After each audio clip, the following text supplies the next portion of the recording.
Good evening to everyone. Welcome to our time this evening to close out what has been a great weekend considering David's statement that we are fearfully and wonderfully made. It's about our worth and our value. And I want to close it out tonight by us considering how do we live our worth? The text that was read earlier from Mark chapter 12 is about a story that you know very well. And it helps us to understand the concept of worth. The 2 coins that the widow placed in that treasury box had a value to them that was real. There have been all kinds of suppositions as to how much it was, from less than a cent in our money, or maybe a few cents. That's the actual value of the coins that she deposited. However, we also know that in the text, Jesus put what I would call a theological value on her gift. That is, a value that teaches something about God and our relationship to Him. Jesus said, though it was only 2 small coins, and though all of those others who put money in put in an abundance, a lot of money with real value that was far greater than the coins that she deposited, Jesus said her gift was far greater. It was worth more.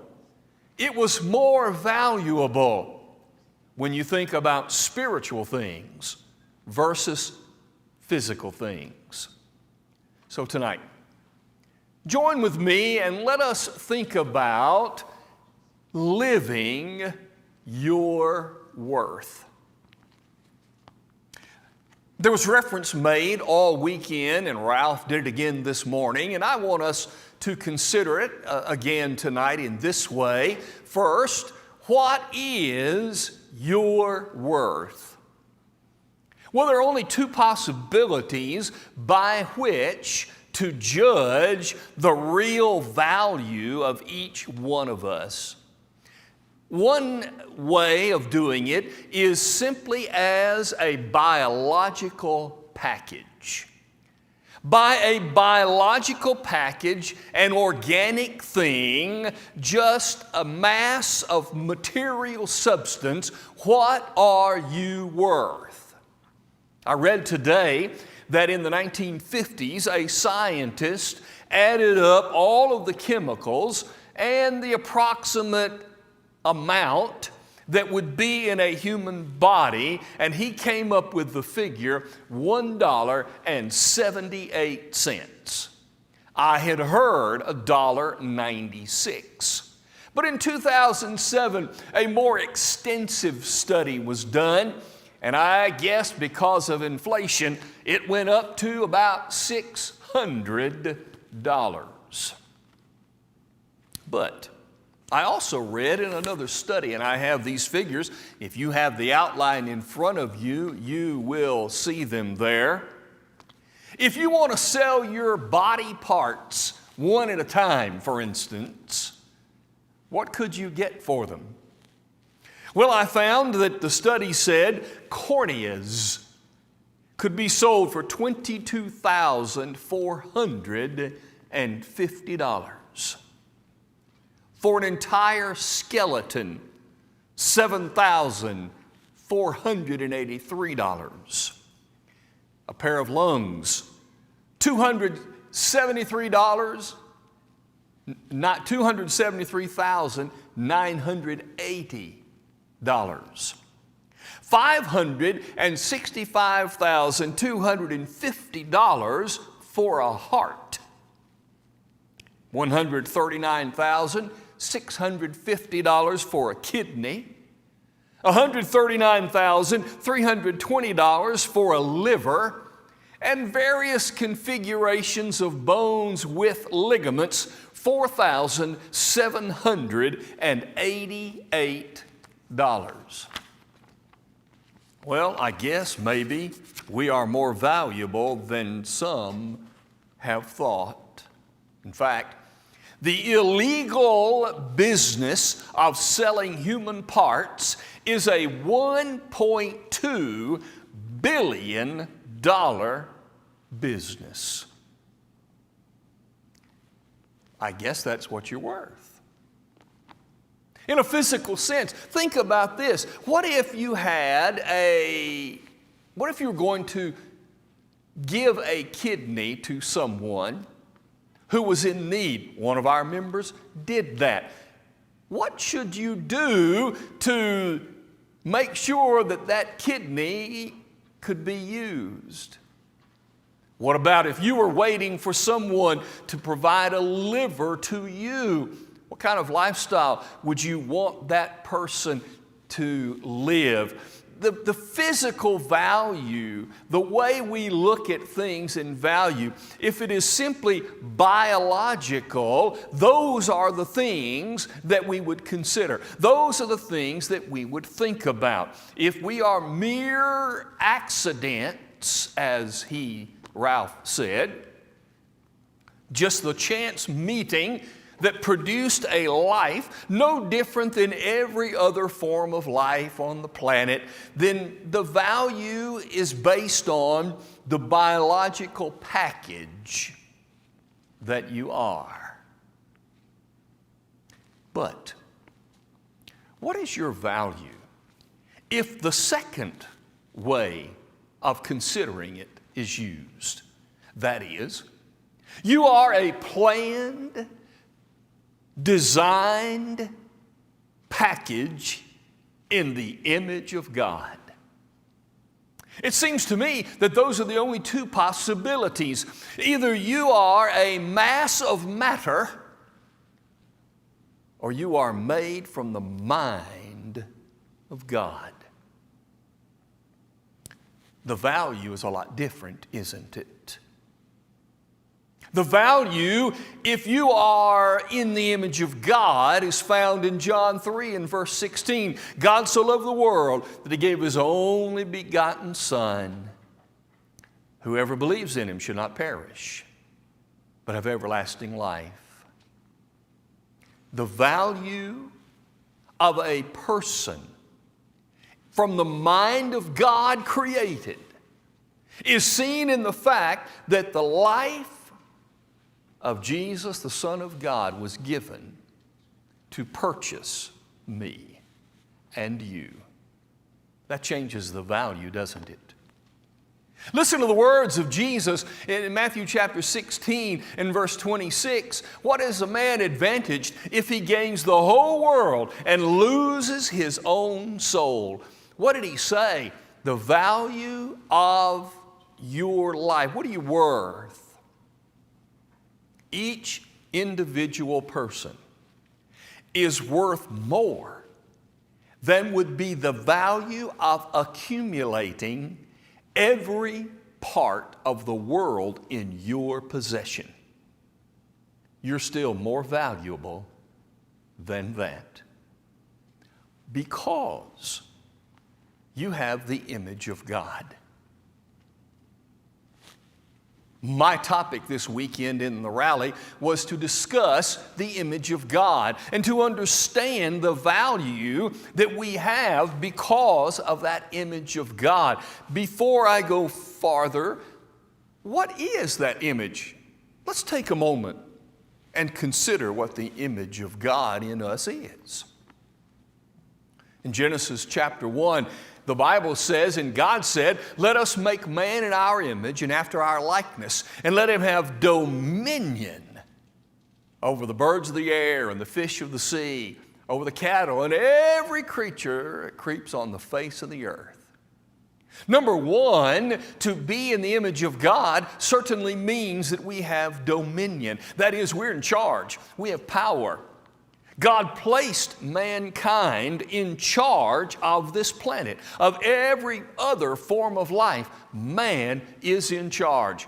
God, like He has power to control, gave us power to control. He gave us the ability with our minds to think about what to do and to control these things, to take care of them. Number two, like God, we have free will. The text says, and God said, let us make man. That is, He made a choice. He made a decision. Was God forced into creating life? Was anyone or anything there that demanded He do so? Or did He, by free will choice, decide to create? I believe He decided that. And He therefore gave us free will. That free will operates in how we control and the power and authority that we exercise over the creation that God made. Number three, to be made in the image of God means to have a draw to be with God.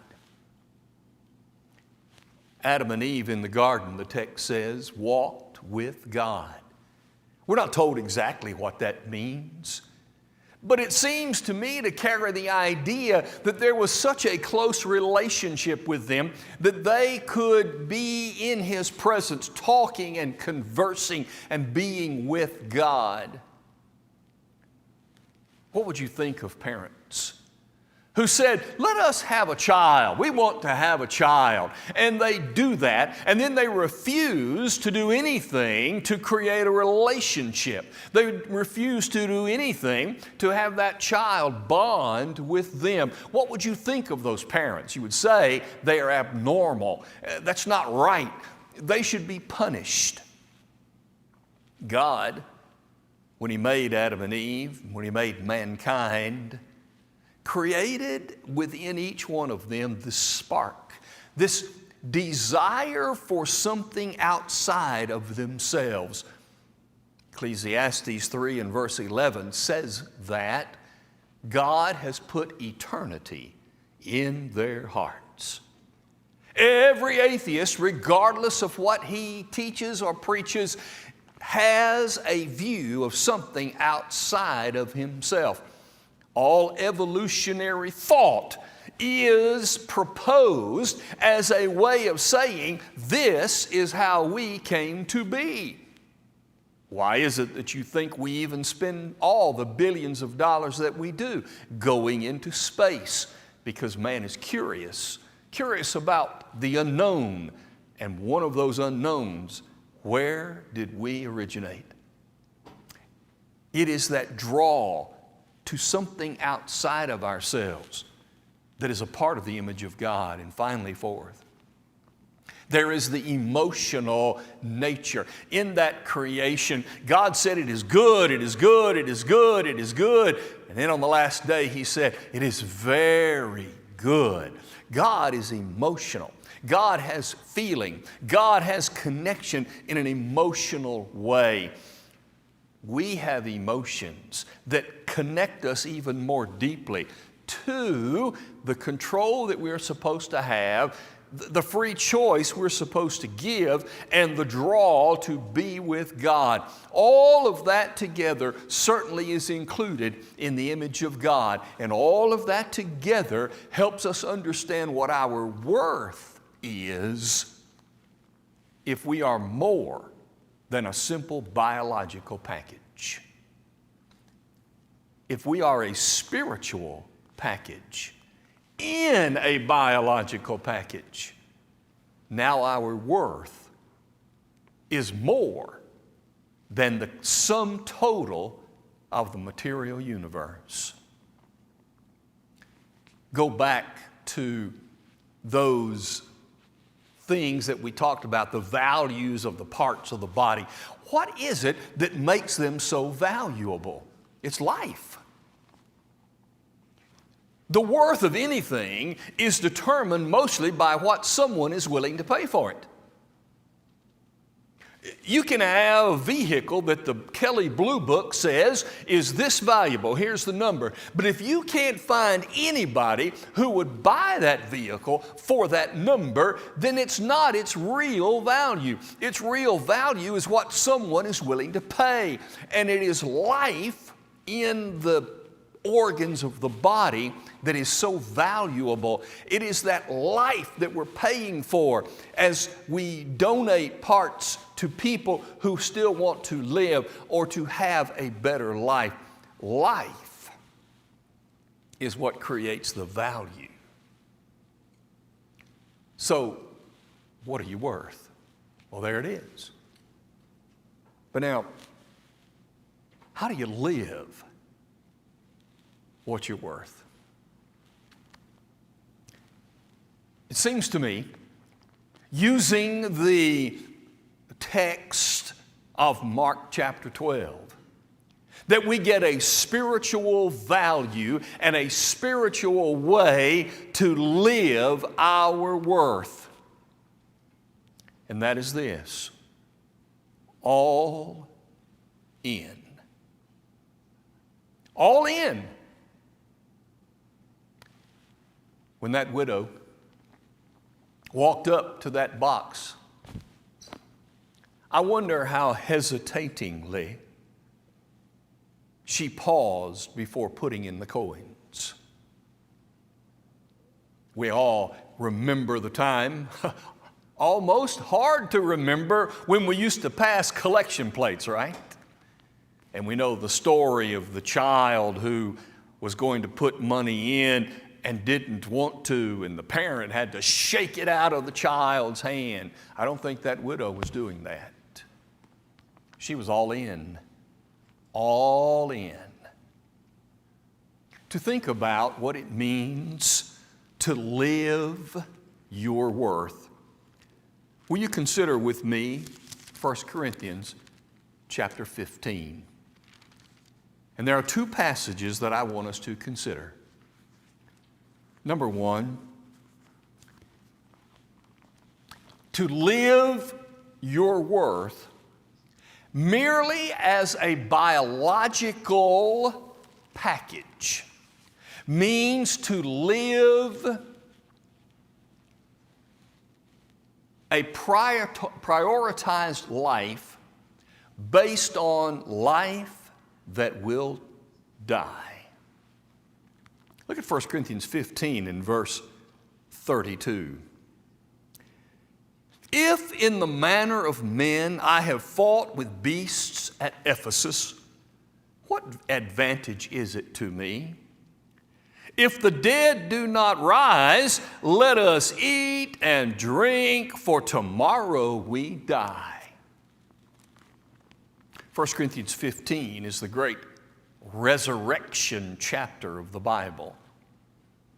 As we have been studying on Wednesday nights, this book answers questions that people have been asking in the Corinthian church. And apparently, the question here seems to have been, did Jesus Christ really rise from the dead? And that's an important thing to consider.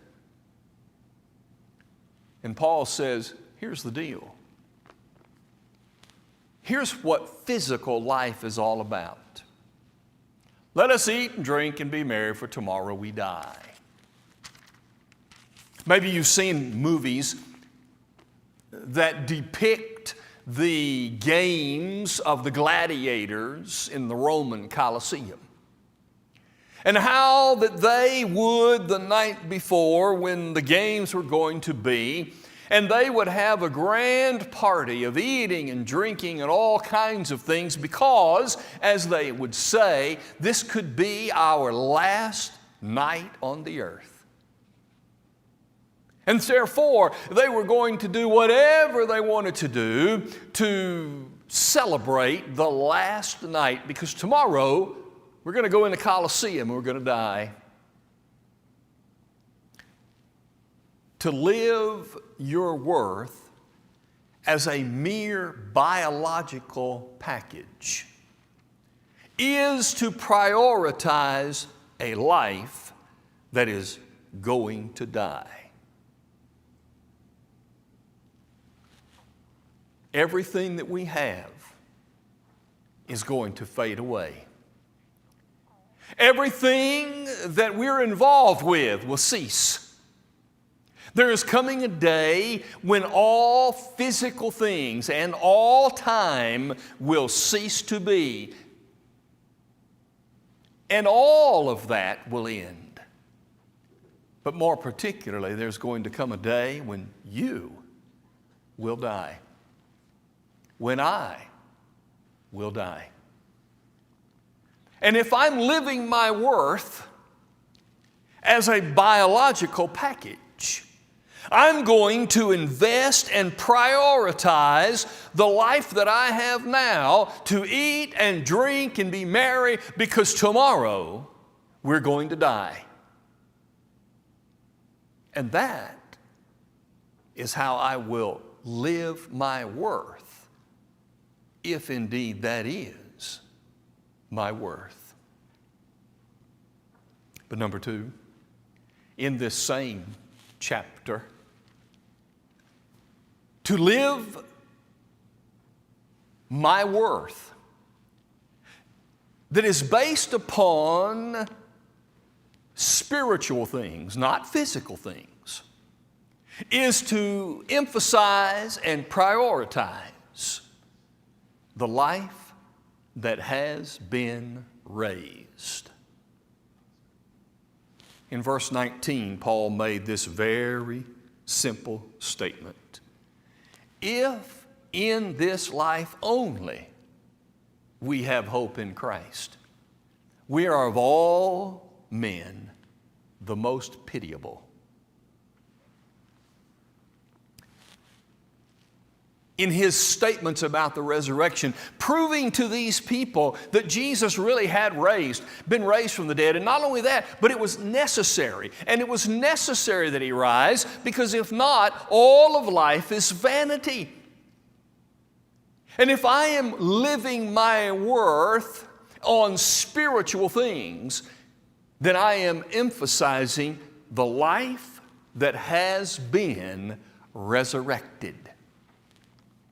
I am prioritizing the life we read about in Scripture. I prioritize the life of Jesus. Now, it's not about my life in this world. It's about His life in me for the world that is to come. So, how am I going to know? How can I judge myself on how I am living my worth? Well, whether I am involved in a life emphasizing the life that is going to die as a biological package, or if I'm going to emphasize the life that has been resurrected as a spiritual life through Jesus Christ, the same things need to be considered. Go back to our text in Mark chapter 12. And I want you to see what's going on in that text. These are the things that will help me evaluate how I am living my worth. Which of these am I doing? Number one, I will be living my worth based upon what I have and my relationship to it. This widow was a poor widow. And there is no statement here that she begrudged that she was upset about that. There is no statement here that being a widowed lady who was poor, that she had somehow failed in life and that she was taking it out on anything. No, she understood what she had. And she had a good relationship with what she had. Number two, it'll be determined on the relationship I have with what I give. Again, she was not hesitant in her gift. She was fully willing to give everything she had. What am I willing to give in my life? It will be seen by when I am in the giving process. Am I counting on the life that is going to die, or the life Jesus that's already been resurrected? Am I giving based on a priority of the physical or a priority of the spiritual? That will be the determining factor. Number 3, with this widowed lady, and so with us, it'll be determined by what I do when no one else is looking. Do I prioritize a life that's going to die, or the life, Jesus, who has already been resurrected?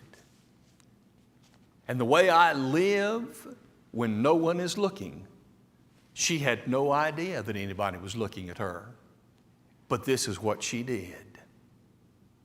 Number 4, it will be determined by how I live when everybody's looking. She may not have known who was looking, but everybody was, and Jesus and the disciples were sitting there, and they were watching, and all of these other people around were involved in seeing what everybody was giving.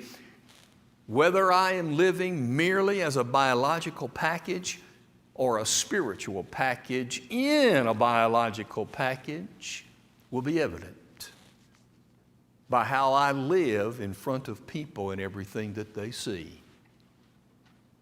Finally, think about this. Whether I live one life or the other will be determined by what am I willing to do in the presence of Jesus. No, she didn't know that Jesus was watching her necessarily, but He was. And if she did know that He was watching, would it have changed her any? I think not.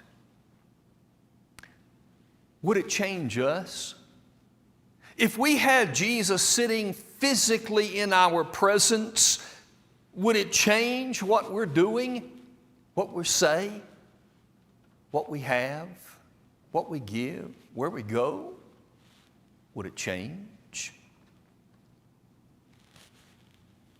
How I live, what I do, with respect to knowing that Jesus is watching, will determine whether I am living my worth merely as a biological package or as a spiritual package in the image of God.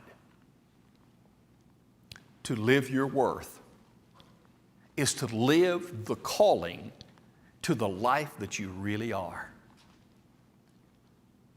I had never considered this thought until this weekend, and I want to share it with you as we close. Back to that eternity in the heart. It is interesting to me that God portrays Himself in human terms. His feet, His hands, His eyes, ears, nose, His mind, all about Him, He talks in physical terms.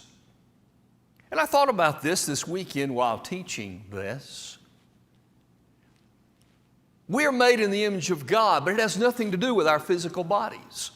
It has everything to do with our nature, who we are, what is our real essence that comes to us from God. It's the spiritual side, the side that's going to last.